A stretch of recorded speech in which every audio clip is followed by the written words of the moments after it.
Programme میں ایک بار پھر خوش آمدید سر. جس حد تک اور جس نوعیت کے پیچیدہ مسائل ہیں، آپ کو لگتا ہے کہ اگر ایون ایم او یو بھی ہو جائے، جیسے آپ نے کہا کہ چلیں ابتدائی طور پر کوئی ایک عارضی معاہدہ ہو جائے اور آگے چل کے پھر کوئی حتمی فیصلہ ہو یا معاہدہ ہو، تو یہ بھی ایک بڑی کامیابی ہوگی؟ جی ایگزیکٹلی. دیکھیے پاکستان کی سفارت کی سب سے بڑی کامیابی یہ تھی کہ وہ دو ممالک جو ایک دوسرے کو اپنا ازلی دشمن سمجھتے تھے یا دشمن نمبر 1 سمجھتے تھے، اور جنہوں نے 47 ایئر سے ایک دوسرے کے ساتھ کوئی ڈائریکٹ کمیونیکیشن نہیں کی تھی، پاکستان نے ان کو اسلام آباد میں بٹھایا، ان کو بلایا اور ایک دوسرے کے سامنے ان کو بٹھا کے جو 10 پوائنٹ ایجنڈا تھا اس کے اوپر ڈسکشن کی. دونوں پارٹیز نے کہا کہ بہت اچھی ہوئی اور most of the points were agreed. لیکن جس طرح میں نے آپ سے پہلے بھی عرض کیا کہ دونوں کنٹری ہیں وہ ادھر سے ایک نوشن آف وکٹری لے کے جانا چاہتی تھی اور ایک دوسرے کو وہ نوشن آف وکٹری نہیں دے رہی. میرا خیال ہے کہ پاکستان نے اب ان کو سمجھایا ہے کہ آپ دونوں جو ہیں وہ اپنی گڈ ول کو خراب کر رہے ہیں. آپ لوگ جو ہیں it is now time for you people to sit down again and resolve the issue.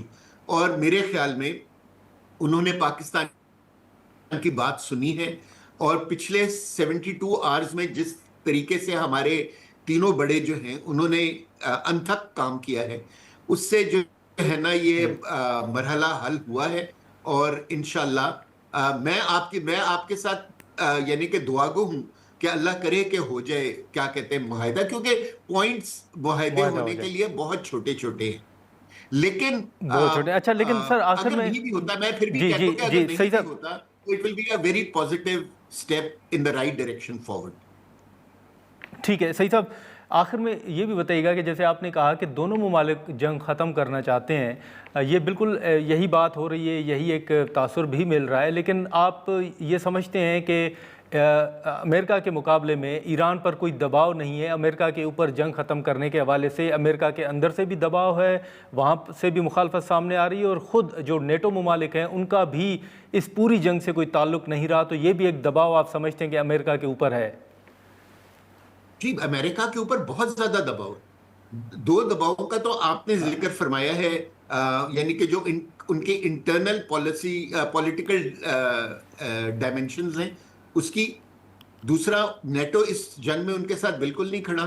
لیکن میرے خیال میں جو سب سے بڑا ان کو اس وقت نقصان ہو رہا ہے وہ 2 چیزوں پر ہو رہا ہے. ایک تو وہ جو ایک اورا ہوتا ہے سپر پاور کا کہ جی کہ وہ جب جی چاہے اپنی مرضی کا ایک ڈیسیشن دنیا کے کسی بھی حصے میں لے سکتی ہے. لیکن یہاں ہم دیکھ رہے ہیں کہ جو دنیا کے واحد سپر پاور ہے وہ 45 یا 46 ڈیز کے بعد ابھی اپنے مقاصد حاصل نہیں کر سکی ہے ایک مڈل پاور سے. 1 نمبر 2 جو اس کے حلیف ہیں سارے جو گلف کنٹریز میں ہیں، جو اسرائیل ہے، جو فار ایسٹرن کنٹریز میں ہیں like Japan, like Australia, like New Zealand, وہ جو ہے وہاں تو ایک کرائسس سچویشن آئی. ٹھیک ہے نا. اور دن بدن امریکہ جو ہے وہ اپنی گڈ ول اپنے حلیفوں کے ساتھ کھوتا چلا جا رہا ہے. تو آئی ایم شیور کہ امریکن ایڈمنسٹریشن کا اس کا بہت زیادہ پریشر ہوگا، کیونکہ اگر فرض کر لیں کہ اس جنگ کے بعد گلف ان کے ہاتھ سے نکل جاتے ہیں کسی وجہ سے، ٹھیک ہے نا، تو وہ تو ان کے لیے بہت بڑا نقصان ہوگا. لیکن اس ساری گیم میں میرا خیال ہے کہ جو ہم نہیں ڈسکس کرتے وہ جو ایلیفنٹ ان دا روم ہے، اور وہ ہے اسرائیل. ہمیں اسرائیل سے ہمیشہ ابھی بھی کیئرفل رہنا چاہیے، کیونکہ جب بھی کوئی پیس ڈیل تکمیل کی مراحل میں ہوتی تھی پچھلے 3 مرتبہ اسرائیل نے اس پیس ڈیل کو سکٹل کیا ہے. سو آج بھی اگر ہم یہ ایکسپیکٹ کرتے ہیں کہ اسلام آباد ٹاک 2 کے اندر کوئی معاہدہ یا ایم او یو ہو جائے گا، تو ہمیں یہ نہیں بھولنا چاہیے کہ کیا کہتے ہیں کہ اسرائیل اس سارے سیٹ اپ سے اتنا زیادہ خوش نہیں ہوگا، اور ہمیں اس کی طرف سے بھی بہت کیئرفل ہونا چاہیے اور اس کو کاؤنٹر کرتے رہنا چاہیے.